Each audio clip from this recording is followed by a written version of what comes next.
in that narrow definition. What does that mean, a right to exist? What the f*** is this woman talking about? What is she talking? Look at his face. He's like, what are you talking about right now? In your copious podcasting about this in the last 2 weeks, you have made the argument very strongly that the United States has been pushed into something not in its own national interest by pressure from Israel and the lobbying power of Israel. Well, it has been. The question is whether the person who makes the ultimate decision, who would be President Trump, should have pushed back. That's it. Of course, Trump should have pushed back. As previous presidents have done. To some extent, some very limited extent. George W. Bush didn't push back. We wound up in the Iraq War, and now everyone pretends, oh, that had nothing to do with Israel. I was there. I was talking to Bush. That's not true. That's a lie. And that's why it's so important, from my perspective, to say out loud what is true before history is rewritten and disappears. Very clear. And it's lying and it gets us here. Because we say, oh, no, lobbying efforts had no effect. Really? We say that about our pharmaceutical policy? No. Everybody understands that every policy a large government makes, including ours, is influenced by various stakeholders who were affected by that policy. But this is the one area we have to be like, no, it had nothing to do with the fact that his biggest donors were pushing him to do this, or the Bibi visited 7 times in 1 year. Are you joking? I'm not going to play along with the lies anymore. I don't hate Jews. I don't hate Israel. I love my country. This has happened yet again. I can give you a whole list of previous times where it's happened. And I think we need to know what happened so we don't hurt ourselves further. I totally agree. I think most Americans don't care about them. We don't think ill of them. We don't want to see them harmed. We don't want to see bad things happen to them. We just want them to stay out of our politics. Stay out of my government, right? Get your hands out of, who becomes president. I don't want you donating to candidates. We don't need AIPAC. Just stop interfering in American policymaking, and then we'll be fine. But currently that's not the case. So obviously there's a little bit of resentment in the United States right now. I'm not saying don't blame Israel. I think Israel has its own national interests, and Israel was certainly pushing for things. But I think there is more agency and therefore more responsibility with the President of the United States and the Trump administration. I wouldn't disagree. He represents me. I live here. But that's important, because in the way you described it, Israel pushed him into this. Now, he shouldn't have gone along with it. He should have pushed back. But to pretend that Trump woke up one morning is like, no, I think I'm not suggesting that, to be clear. Israel pushed him. The prime minister, and by the way, it's not Israel. There are a lot of people who disagree in Israel. I know some of them. It was the prime minister of Israel, Benjamin Netanyahu, who pushed our president into doing this. And I hope this is the last time that Netanyahu or any foreign head of state will ever push an American president to do something that hurts America. Well, let's talk about that, because I think we may be, as you yourself said earlier, at a tipping point in terms of the rapid decline within the United States for support for Israel. Maybe. And you see it huge. I mean, you've seen it for several years on the Democratic side. You're now seeing it on the conservative side, and you're seeing a collapse amongst younger people. I'm not telling you anything you don't know. How quickly is that going to change the politics of Israel in the United States? I mean, it's hard to know. There doesn't seem to be a direct connection, not just on Israel or foreign policy, but on almost any issue between what our leaders believe and do and what the public thinks and wants.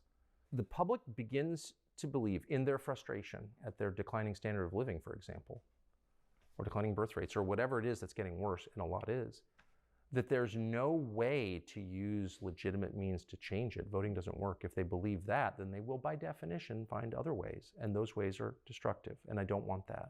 So I think it's very important that a government, even a non-democracy, even a monarchy, respond to the concerns of the population. You can ignore them for a while. If you ignore them for too long, you get overthrown. Let's talk, though, a little bit more about how this declining support for Israel, which I think is one of the most significant political shifts in the United States in recent years, how is that shaping the MAGA movement? I mean, are you now seeing a split? I mean, when I look at the opinion polls, I'm told that there's 100% support amongst MAGA or 95% support for the war. On the other hand, you're clearly a man with a large number of followers who is making a very, very different argument. I was standing next to Trump at his house when he got elected. I've known him a long time. I talked to him a lot. So, I I don't fully understand what MAGA is, but I know that the core promise of the Trump political movement, Make America Great Again, was America First. And it was articulated by him repeatedly at every campaign stop for 10 years. So everyone in America knows this. I think everyone globally knows this. The core of this movement was the idea that you would, and we could debate about how you do it, but you would try to put the interest of your country at the center of every calculation about how you manage your country and how you interact with the world. It's the single most obvious and single most popular political concept ever devised. Hear what he said there? It's the most obvious and the most popular thing, right? It's obvious that you need to focus on what's in the best interest of your country. There's a reason that when Trump went on Truth Social and started yapping about how our allies need to help him open the Strait of Hormuz, all those other countries were like, nah, bro, we're good, right? And then he started complaining about all the things we've done for them and that, they're our quote unquote allies, but they won't help us. No, they're doing what's best for their country, right? They have to listen to their constituents. For some reason, it feels like we're the only country in the world where our political figures don't have to listen to the people that elected them in the office, right?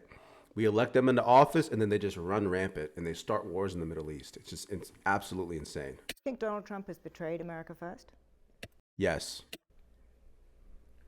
I think that this war is something that he promised he wouldn't do, not once, but countless times. And until YouTube is banned, we'll be able to prove that. And the idea behind it is not only contrary to America First, it may be its inverse.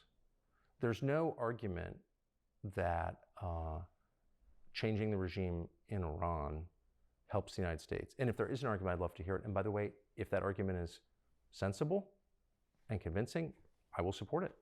All I care about is the United States. But I haven't heard that argument a single time. All I've heard is the kind of tiresome fear-mongering about nuclear weapons, which Iran did not have. It's insulting, actually, even to make that argument to me, that Iran's nuclear program posed such a threat to the United States 3 weeks ago that we had to launch a full-scale war against them. No one's even arguing that because it's stupid and the facts don't support it. So why did we do this when we did it? Because Israel wanted to do it. They chose the timing here. No one disputes that. And timing in war, as in life, is a lot of it, and it determines outcome. And they hadn't thought through what was going to happen next. The Israelis hadn't, and we hadn't, because we didn't have time to. It sounds to me like you think he has betrayed it. This war is clearly contrary to what he promised and contrary to the idea that your leaders should put your interests before those of foreigners, period. We put Israel's interests before ours. Trump did that. Bibi's wasn't elected president of my country. My president was. I supported him, obviously, voted for him. But, yeah. Let's talk. Y'all let me know in the comments, but I feel like he's kind of beating around the bush with answering that question instead of just coming out and saying that, yeah, I think that Trump betrayed America First. I think he betrayed, the American people that elected him in the office, right? And I think he's working against the interests of the American people. Maybe I'm wrong. Maybe there's a reason for that, but I feel like he's kind of beating around the bush there. Talk about the way the debate develops in this country, because I think you're right. It's extremely difficult to talk about the subject that you and I have just spent the last half hour talking about, because there is a conflation very often. Anybody who criticizes Israel is vulnerable to being called anti-Zionist or anti-Semitic, and there's conflation by the exact people you've just been talking about, in the kind of firmament of political discussion. Do you think that's a good faith response or a tactic? I'm about to ask you that question. Clearly, I think you and I agree. We have both been critical of the Israeli government. I just want to kind of clarify terms a bit here. Well, I've really been critical of the Israeli government. I've been plenty critical of the Israeli government. I've told you at the beginning that we were against this war. What do you think of Gaza? What do I think of Gaza? Yeah. I think the war in Gaza, to start with, was a perfectly reasonable response in response to the horrors of October 7th. I think now the places, I've been there. Have you been to Gaza? I've been to Gaza since the war started. They would not it's let catastrophic. me into Gaza. Trust me, very few journalists get into Gaza. Yeah, no, I went with the IDF. It's the only way that you can go in, but nonetheless you go in and you see a flattened place. I think it is a disaster for the future of Israel, a disaster for the Palestinian people, a horror, 70,000 people dead. Why would you describe it first as a disaster for the future of Israel? You've got tens of thousands of civilians murdered, but it's foremost a disaster for the future No, I of didn't Israel? say No, it's foremost. foremost a disaster for the families of the dead kids. Absolutely. I made 3 points. Now, Because let me everybody just, sucks up to Israel in this way that suggests they're afraid. And everyone is afraid, and you know that. Everyone's like, the real problem is calling people anti-Semites allows real anti-Semites to flourish. It's like, Okay, no, actually, the real problem with calling people anti-Semites who aren't is accusing the innocent of a crime they didn't commit. And the real crime in Gaza is killing people who did nothing wrong. It's like the boy who cried wolf, if you know that story. But it's literally just the same thing. It's like the boy who cried wolf. So those are the real problems, I would say. But no one can say it because you have to be like, oh no, but really October 7th I don't know what you're talking about, Carlson. We're having a... Everyone watching this knows what I'm talking about. Well, let's get on to that right now. Yeah. Because you are critical of the government of Israel. Do you believe in Israel's right to exist? Would you consider yourself a Zionist in that narrow definition? What does that mean, a right to exist? What the fuck is this woman talking about? What is she talking? Look at his face. He's like, what are you talking about right now? Right to exist? Like, are you serious? The existence of the political state of Israel as but it has a existed, right. What does that mean? that you think it should continue in its existence as a state right now. So you do not agree with Iran, for example. Well, let me just ask, since you asked me the question, it's fair for me to get you to define the term so I can answer it. You've asked 2 questions. The first was, do you believe Israel has a right to exist? And the second question was, do you believe Israel should continue to go on as a nation state? And those are very different questions. So I often hear the phrase... Having been created as a political entity in 1948, does it have a that right state to exist? Is that what you're asking? I don't want to get hung up on the right. No. Should it continue to exist? That's how I define narrowly Zionism. Because the phrase you used was devised by the Israeli government. Of course, does it have a right to exist? And so my question to you would be, what does that mean? Why don't you answer my question? It's a very simple question. I don't know what your question is. Are you asking, does it have a right to exist, or do I want it to exist? Do I seek its destruction? Fine, answer it that way. Well, of course I don't seek its destruction. Okay, I've already said, as you know, because I said it to you, I don't want Israel to be destroyed or have to use nuclear weapons.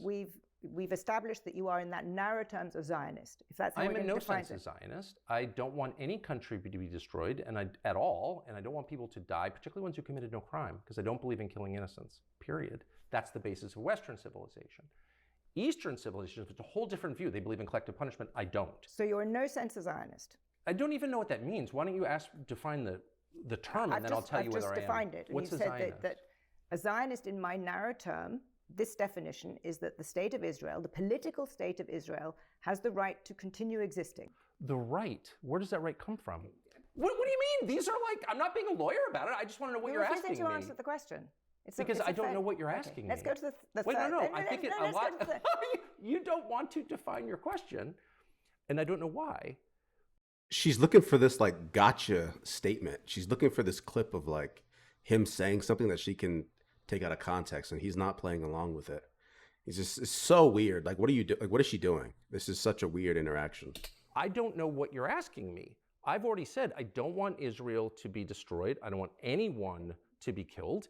And you've said, does Israel have a right to exist? Does it have my question is, what right are you talking about? Does Britain have a right to exist? Does the United States have a right to exist? There was a world order built up after 1945 which suggested that aggression should not be condoned into countries. That countries with borders have the right to continue. I totally agree with that. Okay. Which is why the first thing that Israel did within 2 weeks of this war starting, which is supposedly existential for them, was take southern Lebanon, take someone else's country, as they have done repeatedly. And no one even mentions that. And so I guess I would be opposed to that, because I guess I think Lebanon has a right to exist. I thought Gaza had a right to exist. But I noticed that as soon as we start apportioning rights, only one country gets them. No, I did not say that. You're absolutely putting words into my mouth. So because I believe, here's what I do believe, since you asked. I believe in universally applicable standards.